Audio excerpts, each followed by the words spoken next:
താനിതുവരെ പോയില്ലേ? സീതാലക്ഷ്മി, കുറച്ചുകൂടി സമയം നീ എനിക്കിതാ.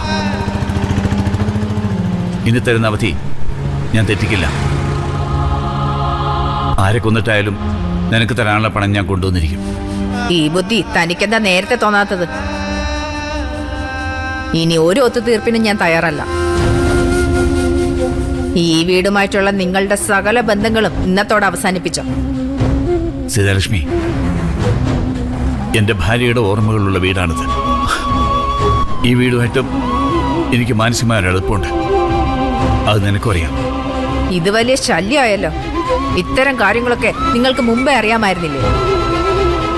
എന്നിട്ടും എന്തുകൊണ്ടാണ് നിങ്ങൾ കാശ് സംഘടിപ്പിക്കാതിരുന്നത്? ഇനി ചർച്ചയില്ല. ഇറങ്ങാൻ നോക്ക്. എനിക്ക് ഗേറ്റ് അടയ്ക്കണം. സീതാലക്ഷ്മി, ഇറങ്ങി പോടോ. ഇറങ്ങി പോടോ.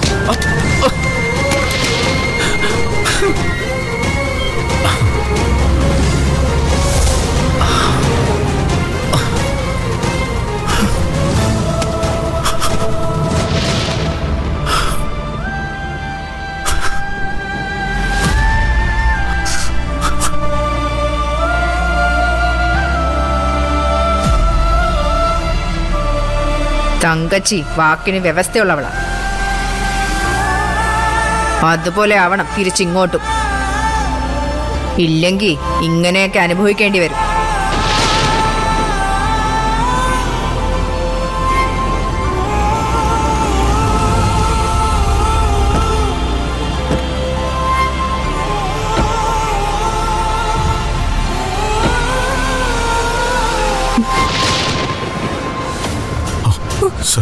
ഡാഡി,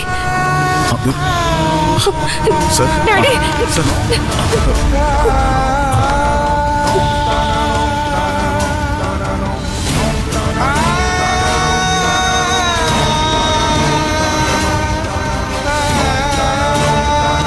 ആഹാ, ഇപ്പോഴാണോ വരുന്നത്?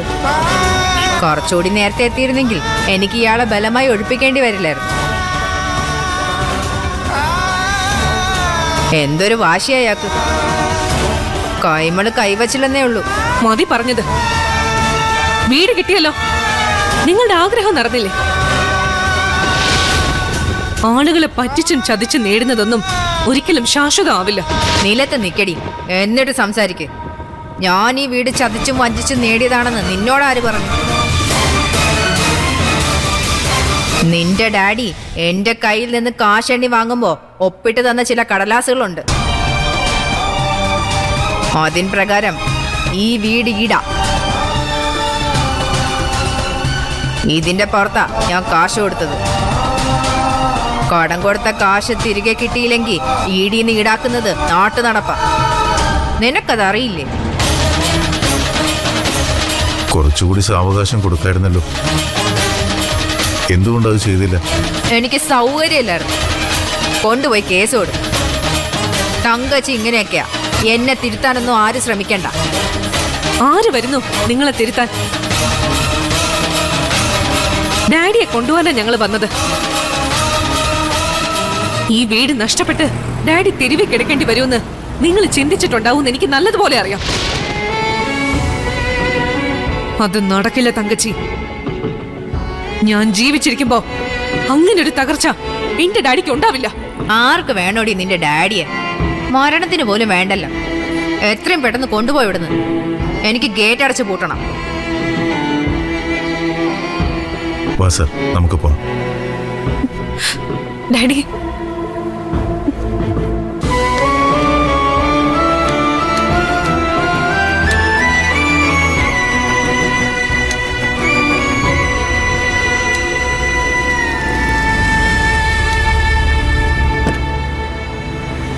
സാറേ,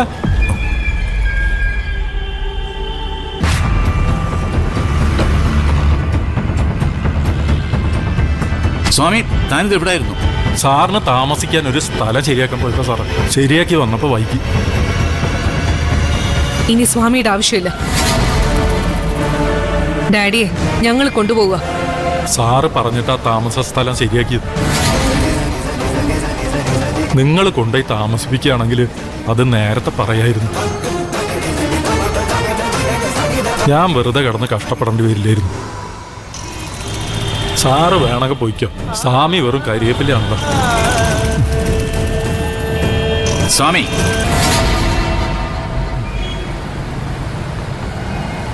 ഞാൻ സ്വാമിയുടെ കൂടെയാണ് പോകുന്നത്. സ്വാമിയെ വിട്ടുവരാൻ എനിക്ക് പറ്റില്ല മോളെ. സ്വാമിയുള്ളിടത്തെ ജയശങ്കറുള്ളൂ. അതങ്ങനെ പാടുള്ളൂ. മാരി മഴ മാഞ്ഞു പോയി, കാറ്റിലില വീണു പോയി. പോകാൻ പുഴയും മറുപുഴയും ചേരുമ്പോ ഒരു നദിയായി കര കവിയാതൊഴുകുന്നു. ഓരോ ഹൃദയങ്ങൾ തോറും തോരാ മഴയായി സ്നേഹം പിന്നെയും പെയ്യുന്നു വെറുതെ. മാറി മഴ മാഞ്ഞു പോയി, കാറ്റിലില വീണു പോയി. മകളെക്കാളും സ്നേഹം ബാല്യക്കാരനോടാണല്ലോ. അയാള് ബാല്യക്കാരൻ തന്നെയാണോ അതോ ചിലപ്പോ അയാളുടെ കയ്യിൽ നിന്നും കാശ് വാങ്ങിക്കാണും. ഗതി കെട്ടവന് ഔചിത്യം നോക്കേണ്ട ആവശ്യമൊന്നുമില്ലല്ലോ. ഡാഡി ഗതി കെട്ടൂന്ന് നിങ്ങളോട് ആരാ പറഞ്ഞത്? കാശ് കടം വാങ്ങിന്ന് കരുതി എന്തും വിളിച്ചു പറയാനുള്ള ലൈസൻസ് ഒന്നും നിങ്ങൾക്കാരും തന്നിട്ടില്ല. വാക്കുകൾ ഉപയോഗിക്കുമ്പോ സൂക്ഷിച്ചുപയോഗിക്കണം. അല്ലെങ്കിൽ നീ എന്ത് ചെയ്യോടി? എന്റെ വീടിന്റെ മുറ്റത്ത് വന്നു നിന്ന് എന്നോട് തർക്കുത്തരം പറഞ്ഞു. മര്യാദക്കല്ലെങ്കിൽ അടി വാങ്ങുന്നു.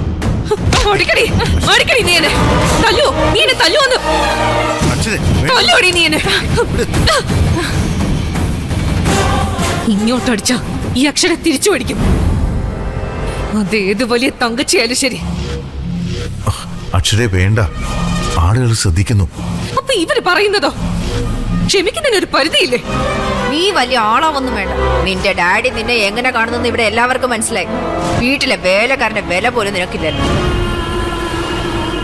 ആദ്യം പോയി സ്വന്തം വീട് നന്നാക്കടി, എന്നിട്ട് വാ ഭരിക്കാൻ. ഇന്നു മുതൽ ഈ വീടും പറമ്പും എന്റെയാ. അതിക്രമിച്ച് കോമ്പൗണ്ടിൽ കയറുന്നവരെ ശിക്ഷിക്കാനുള്ള അധികാരം എനിക്കുണ്ട്. കുറെ നേരമായി നിങ്ങളുടെ സംസാരം ഞാൻ കേൾക്കുന്നു. ഈ വീട് ബലമായിട്ട് ഒഴിപ്പിച്ചെന്ന് കരുതി നിങ്ങളങ്ങ് ജയിച്ചു എന്ന് വിചാരിക്കണ്ട. അത്ര എളുപ്പം നിങ്ങൾക്ക് ഈ വീട് സ്വന്തമാക്കാൻ കഴിയില്ല. ഇത് തിരിച്ചു പിടിക്കാനുള്ള സകല വഴികളും ഞങ്ങൾ നോക്കും. മുട്ടുകുത്തിച്ചിരിക്കും നിങ്ങളെ ഞങ്ങള്. എടോ, ആൺകുട്ടികൾ ഇങ്ങനെ സംസാരിക്കാറില്ല, പ്രവർത്തിച്ച് കാണിക്കാറേ ഉള്ളൂ. നിരഞ്ജന് ചോണയുണ്ടെങ്കിൽ ഈ വീട് എന്റെ കയ്യിൽ നിന്ന് തിരിച്ചു പിടിക്കും. തങ്കച്ചി ഒരു വീട് ഏറ്റെടുത്താൽ ആ വീട് പിന്നെ തങ്കച്ചിയുടേതാ. അതൊന്ന് പുറത്തിറങ്ങി അന്വേഷിക്കുമ്പോ മനസ്സിലാവും. ഇവള് തുള്ളിയത് കൊണ്ടോ നിരഞ്ജൻ തുള്ളിയത് കൊണ്ടോ സാക്ഷാൽ ജയശങ്കർ തുള്ളിയത് കൊണ്ടൊന്നും തങ്കച്ചി പേടിക്കില്ല. ചോളയുണ്ടോ കയ്യില്? ഇല്ലല്ലോ. എങ്കിൽ പൊയ്ക്കോ, പോവാ നോക്ക്.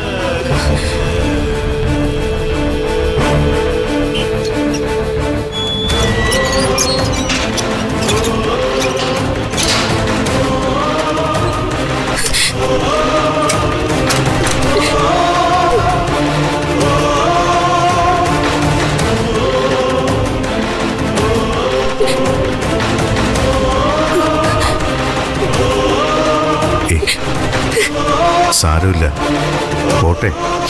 ഒന്നും നമ്മുടെ കുറ്റം കൊണ്ടല്ലല്ലോ. എന്നാലും ഈ വീട് കണ്ടിട്ട് എനിക്ക് സഹിക്കാൻ പറ്റുന്നില്ല. എല്ലാം ശരിയാവും അക്ഷര. ഞാൻ തങ്കച്ചിയോട് വെറുതെ പറഞ്ഞല്ല. ഈ വീട് തിരിച്ചു പിടിക്കാനുള്ള വഴികൾ നമുക്ക് നോക്കാം. അത്ര എളുപ്പത്തില് അവർക്ക് ഇവിടെ കയറി താമസിക്കാൻ പറ്റില്ല. വാ പോവാം. വാ.